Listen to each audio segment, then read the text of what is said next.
Wednesday, Israeli Prime Minister Benjamin Netanyahu reiterated that Israel was preparing for a ground invasion of Gaza, but didn't say when it would happen. While Israel Defense Forces is primed for assault and its tanks ready and waiting, there are possible reasons why they are yet to launch a full-scale ground assault. So let's find out. There are reports that the administration of President Joe Biden has advised Israel to delay the ground invasion of Gaza. This is both to buy more time for hostage negotiations and to ensure that the operation doesn't turn disastrous with the loss of more civilian lives. An Israeli foreign policy analyst also confirmed that US officials also cited preps for broader conflict as one of the key reasons for IDF's delayed ground assault. Also, with more than 200 hostages being held in unknown locations in Gaza, the odds that Israel would be able to rescue all of them by force are clearly not that good.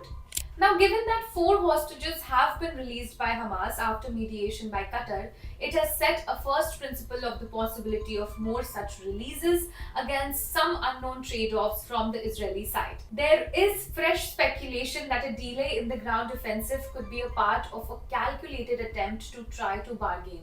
Number 2, the challenge of Gaza underground tunnels. Gaza has a very vast network of highly developed tunnels that stretch from hundreds of kilometers, a network commonly called the Gaza Metro. Hamas had recently claimed the network is more than 400 kilometers long. This labyrinth runs deep under the Gaza Strip, snaking through under its major cities, Gaza and Khan Yunis, and running well up to the 2 key border crossings with Israel in the north and Egypt in the south. The tunnels are said to house Hamas command centers and are equipped to stockpile weapons and essential goods and to accommodate people. Any ground offensive launched by the IDF into Gaza will mean the forces would have to deal with Gaza Metro. There are also concerns that at least some of the 200 odd hostages are being held in these tunnels.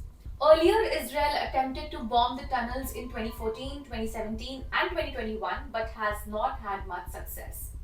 Eliminating the massive infrastructure that Hamas has built up in Gaza over the years is easier said than done. Experts often have pointed out how the IDF may not be geared up to physically go into Gaza and perhaps face an ambush for which Hamas has long prepared.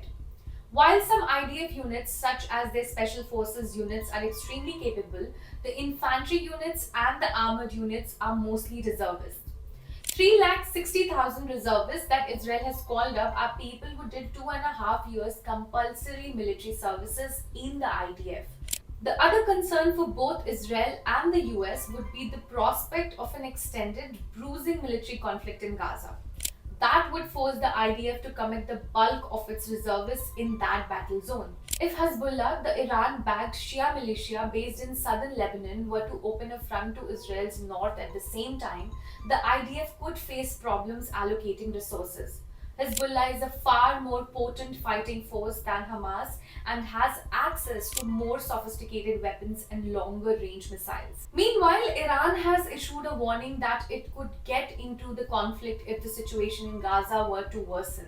Analysts have also flagged concerns that reports of mounting civilian casualties could lead to an escalation of Palestinian unrest in the West Bank and East Jerusalem. That would require Israel to commit forces and resources to contain it.